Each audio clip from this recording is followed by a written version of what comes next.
नमस्कार दोस्तों, स्वागत है आप सभी का हमारे YouTube channel Kundan Saini maths पर। चलिए शुरू करते हैं आज की अपनी अगली क्लास को, जो कि आरआरबी ग्रुप डी की शायद 30 नंबर की क्लास है। ये मेरी सीरीज चल रही है जो कि आरआरबी ग्रुप डी 2025 में आए हुए क्वेश्चन की है। तो आप मेरे प्लेलिस्ट में जाकर सभी वीडियोज़ आसानी से देख सकते हैं। तो चलिए देखते हैं आज के अपने पहले क्वेश्चन से। और अगर आप पहली बार हमारे चैनल पर आए हैं तो चैनल को सब्सक्राइब करना बिल्कुल ना भूलें। देखते हैं आज का पहला क्वेश्चन क्या है। एक त्रिभुज की भुजाएं 30 सेंटीमीटर, 63 सेंटीमीटर और 51 सेंटीमीटर है। 63 सेंटीमीटर लंबाई वाली भुजा के संगत इसकी ऊंचाई की लंबाई कितनी है। देखिए इस प्रकार के क्वेश्चन को कैसे सॉल्व करते हैं, मैंने पिछली वीडियोज़ में बताया है कि सभी का क्या ले लेंगे, पहले ट्रायंगल का एरिया निकाल लेंगे। सबसे पहले निकालना है एस। अर्ध परिमाप कितना आएगा, 3 1 4 और 6 5 11 3 14 142 144 का आधा हो जाएगा 72। ठीक। Area root of S, S मतलब 72, एस माइनस ए 72 में से 30 जाएगा तो 42, एस माइनस बी 72 में से 63 जाएगा तो 9 और एस माइनस सी 72 में से 51 जाएगा तो 21। देखिए यहाँ पे 72 है, यहाँ 9 है तो 9 दोनों में है, 9 बाहर आ जाएगा। इसमें 21 है, यहाँ पे भी 21 है तो 21 बाहर कर देंगे। यहाँ बचेगा 2, यहाँ बचेगा 8, 8 दूनी 16, 16 का 4 बाहर आ जाएगा। तो कितना आ गया, 21 9 ये 189, 189 का 4 में मल्टीप्लाई कर देंगे तो कितना हो जाएगा, 9 चौक 36 और 18 चौक 72 3 75 756 आ गया ये सेंटीमीटर स्क्वायर। एरिया आ गया। पूछा है 63 सेंटीमीटर लंबाई वाली भुजा के संगत इसकी ऊंचाई कितनी होगी। ऊंचाई निकालने के लिए हम कौन सा फार्मूला लगाएंगे, 1/2 आधार। आधार यहाँ पे क्या मानेंगे हम, 63 सेंटीमीटर, उसके संगत ऊंचाई और वही एरिया के बराबर होगा। एरिया कितना है, 756। अब इसको कट कर लेते हैं, देखते हैं क्या आता है। तो 2 से तो कटेगा नहीं, 9 से कटेगा, 9 7 63, 9 72 और 9 चौक 36, यहाँ 12 7 84। हाइट कितनी आ गई, 12 दूनी 24 सेंटीमीटर। तो option number A is the correct answer for this given question. चलिए अगले क्वेश्चन की तरफ बढ़ते हैं। आज का दूसरा क्वेश्चन देखते हैं। एक कक्षा के 36 विद्यार्थियों की औसत आयु 12 वर्ष है। यदि शिक्षक की आयु भी शामिल कर ली जाए तो पूरे समूह की औसत आयु 13 वर्ष हो जाती है। शिक्षक के वर्षों में ज्ञात कीजिए। सिंपल, मैंने इसको फंडा बताया हुआ है आपको कैसे सॉल्व करना है। तो 12 यहाँ पे है, 13 यहाँ पे, एक इंक्रीज़ हुआ है, 36 विद्यार्थी हैं तो 36 इंक्रीज़ हो जाएगा। प्लस लास्ट में पूरे समूह की औसत आयु 13 है तो 13 और ऐड कर देंगे तो 36 13 कितना हो जाएगा, 49। और यही क्या हो गई, टीचर की एज हो गई। Option number A is the correct answer. चलिए अगले क्वेश्चन की तरफ बढ़ते हैं। इस क्वेश्चन को देखते हैं। एक पाइप एक टैंक को 9 मिनट में भर सकता है, जबकि दूसरा पाइप पूरी तरह से भरे टैंक को 90 मिनट में खाली कर सकता है। यदि टैंक खाली होने पर दोनों पाइप एक साथ खोल दिया जाए तो टैंक का आधा हिस्सा भरने में कितना मिनट लगेगा। देखिए एक पाइप 9 मिनट में भर सकता है तो पहला 9 मिनट में और दूसरा है 90 मिनट में खाली करने वाला। तो खाली करने वाला इसलिए माइनस लगा देंगे 90 मिनट में। इफ़िशियंसी हम निकाल लेंगे दोनों की, कितनी आ जाएगी, यहाँ 10 आ जाएगा और यहाँ पे 1 आ जाएगा, वो भी माइनस का। क्वेश्चन में कहा है टैंक खाली होने पर दोनों पाइप एक साथ खोल दिए जाते हैं तो टैंक का आधा हिस्सा मतलब 1/2 मतलब 45 ही भाग भरना है उसको। किस इफिशियंसी भरेगा, जब दोनों खुल जाएंगे तो 10 में से 1 गया 9, तो टाइम कितना लग जाएगा, 45/9। तो 9 बचे 45, 5 मिनट लग जाएंगे। Option number B is the correct answer. चलिए अगले क्वेश्चन की तरफ बढ़ते हैं। इस क्वेश्चन को देखते हैं। इसका क्यूब माइनस इसका क्यूब बराबर ये स्क्वायर प्लस ये का मान ज्ञात कीजिए। ठीक है, यहाँ पे देखिए जब भी कभी ऐसे क्वेश्चन दिखे तो समझ जाइए आपको ए क्यूब और बी क्यूब का कहीं ना कहीं फार्मूला बनेगा। तो ए क्यूब और बी क्यूब लगाएंगे तो यहाँ A square plus A B plus B square, 3 digit यहाँ है, 2 डिजिट यहाँ है, तो ओवरऑल 5 डिजिट यहाँ पे है। तो सही है, मतलब यहाँ पे आंसर क्या आएगा, ए माइनस बी। तो 0.026 में से 0.20 घटा देगा, 0.006। Option number A is the correct answer. मतलब कुछ सॉल्व करने की आवश्यकता ही नहीं थी आपको। चलिए अगले क्वेश्चन की तरफ बढ़ते हैं। इस क्वेश्चन को देखते हैं। 2600 रुपये की राशि पर 20% वार्षिक चक्रवृद्धि ब्याज दर से 2 वर्षों में प्राप्त मिश्रधन याद कीजिए, जबकि ब्याज वार्षिक रूप से संयोजित होता है। ठीक है, तो चक्रवृद्धि ब्याज निकालना है 20% के रेट से, कितना आ जाएगा, 20 + 20 + 20 × 20/100 मतलब 20 20 40 और 4 44। तो CI कितना आ जाएगा टोटल, 44%। तो हम 2600 यानी प्रिंसिपल का 44% निकाल देंगे। कैसे निकालेंगे, देखिए 2600 गुणे 44% करेंगे तो परसेंटेज से 100 कट जाएगा, मतलब 26 गुणे 44 ही हमको करना है। 26 चौके कितना होता है 104, 10 बचेगा, 26 चौके 104, 10 114, तो 11 44 क्या आ गया CI आ गया।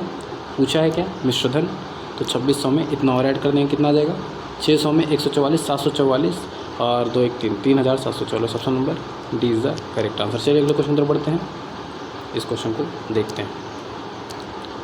अमन और योगिता ने मिलकर एक व्यवसाय में 52,200 का निवेश किया।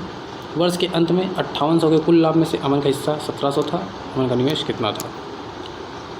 अमन और योगिता कह रहा है वर्ष के अंत में 5800 के कुल लाभ में अमन का हिस्सा इतना था। तो प्रॉफिट का हम रेशियो यहाँ पर निकाल लेते हैं। अमन कितना है 17 है, तो 58 में से 17 चला जाएगा, कितना आ जाएगा 41 रेशियो इसका है। तो इन्वेस्टमेंट का रेशियो कितना होगा, इसी रेशियो में डिवाइड होगा 17 और 41 में ही, क्योंकि वर्ष की बात तो की नहीं गई है, कितने महीनों तक लगाया है। तो 17 + 41 कितना हो जाएगा 7 1 8 4 1 5। तो 58 रेशियो की वैल्यू दी हुई है यहाँ पे 52,200, 52,200 कट कर लेते हैं। किससे कट होगा 29 दूनी 58, 29 से करना 29, बचेगा यहाँ पे 23, 232, तो 29 8 1800, 2 की वैल्यू आ गई 1800, 1 की वैल्यू आ जाएगी 900। एक रेशियो की वैल्यू जब 900 आ गई, हमसे पूछा क्या है अमन का निवेश कितना था, तो अमन 17 रेशियो है, 17 9 153। Option number C is the correct answer. चलिए अगले क्वेश्चन तरफ पढ़ते हैं, इस क्वेश्चन को देखते हैं। कह रहा है 8 वर्ष पहले ए की आयु बी से 3 गुनी थी। ए है और बी है, ये 3 गुनी थे। बी के 8 वर्ष बाद ए की आयु बी से 2 गुनी होगी, ये 2 गुनी होगी। अब यहाँ पे देखिए, 8 वर्ष पहले था और ये 8 वर्ष बाद है, मतलब कहीं ना कहीं 8 वर्ष पहले से 8 वर्ष बाद तक जाना है। डिफरेंस कितना आ रहा है 16 का, तो प्लस 16 साल का डिफरेंस आ रहा है कहीं ना कहीं। तो इसका मल्टीप्लाई इधर करेंगे, इसका मल्टीप्लाई इधर करेंगे। एक रेशियो की वैल्यू कितनी आ गई, इसका मल्टीप्लाई इधर, इसका मल्टीप्लाई इधर, 16 आ गया। एक रेशियो की वैल्यू आ गई 16, तो 16 का मल्टीप्लाई इसमें कर देंगे और 16 का मल्टीप्लाई इसमें कर देंगे। 16 3 48, 16 करना 16। ये कब की है एज 8 वर्ष पहले की। अभी कितना हो गया 8 वर्ष इसमें ऐड कर देंगे। पूछा किसका है ए का, तो 48 8 56। Option number B is the correct answer. चलिए अगले क्वेश्चन तरफ बढ़ते हैं, इस क्वेश्चन को देखते हैं। यदि x और 250 का मध्यानुपाती 50 है तो x का मान ज्ञात कीजिए। मध्यानुपाती निकालने का सिंपल फार्मूला क्या होता है, मध्यानुपाती मतलब middle ratio is equal to क्या होता है, root of A and B. A B, A का मतलब पहला नंबर, बी का मतलब दूसरा नंबर। मिडल रेशियो हमको दिया हुआ है 50, तो यहाँ 50 लिख देंगे बराबर रूट ऑफ ए। एक्स है तो एक्स लिखेंगे, 250 है तो 250 लिख देंगे। तो एक्स की वैल्यू कितनी आ जाएगी, ये रूट इधर आएगा तो 50 का स्क्वायर 2500, अब डिवाइड करेंगे इससे तो कितना आ जाएगा 10। Option number B is the correct answer. चलिए अगले क्वेश्चन की तरफ बढ़ते हैं। 7 क्रमागत विषम संख्याओं का औसत बढ़ते क्रम में 51 है, उनमें सबसे छोटी विषम संख्या कौन सी है। 7 क्रमागत विषम संख्याओं का औसत 51 है, तो 7 क्रमागत विषम संख्याएँ कौन कौन सी हो सकती हैं वो नहीं पता है, लेकिन हाँ अगर 7 संख्या है तो इतना मान के चलिए बीच वाला जो 51 है एवरेज, वो बीच का नंबर है। इससे पीछे जाएंगे 3 नंबर और इससे आगे भी जाएंगे 3 नंबर। पूछा क्या है उनमें सबसे छोटी विषम संख्या कौन सी है, तो 51 में से 2 गया 49, 49 में से 2 गया 47, 47 में से 2 गया 45। Option number C is the correct answer. ठीक, ये तो था ट्रिक, मतलब दिमाग से करने का तरीका था। दूसरा तरीका क्या है, बेसिक से सॉल्व कर लीजिए। मान लेते हैं हम x - 6 पहला नंबर है, x - 4 दूसरा नंबर है, x - 2 तीसरा नंबर है, x चौथा नंबर है, x + 2 पाँचवा है, x + 4 छठा है और x + 6 सातवां है। इन सभी का एवरेज कितना है 51, सभी का एवरेज 51 है का मतलब बीच वाला नंबर 51 है। एवरेज करने पे x ही आएगा, x की वैल्यू 51 है, तो 51 में से 6 घटा देंगे, हमको सबसे छोटा पूछा है तो 45 आ जाएगा। ठीक, ऐसे भी कर सकते हैं, या फिर आप कैसे कर सकते हैं, इन सभी को सम कीजिए, इन सबको जोड़ दीजिए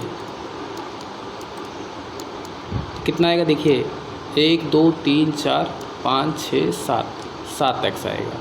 और यहाँ 6 से 6 कैंसिल, 2 से 2 कैंसिल, 4 से 4 कैंसिल, 51 गुणे 7 आएगा ना, क्योंकि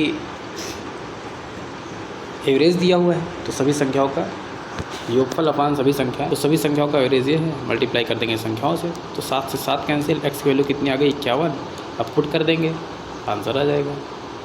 मतलब इसको सॉल्व करने के कई तरीके हैं, आप जिस ट्रिक से सॉल्व कर लीजिए वही आपके लिए बेस्ट है। चलिए अगले क्वेश्चन की तरफ बढ़ते हैं। इस क्वेश्चन को देखते हैं। मनोज को 50% की छूट पर एक नया पर्दा मिला। यदि मनोज को कोई छूट नहीं मिलती तो उसे 251 अतिरिक्त देने पड़ते। मनोज ने पर्दे के लिए कितना भुगतान किया है, ये आपके होमवर्क का क्वेश्चन है। कमेंट सेक्शन में आप कमेंट कीजिए इसका आंसर।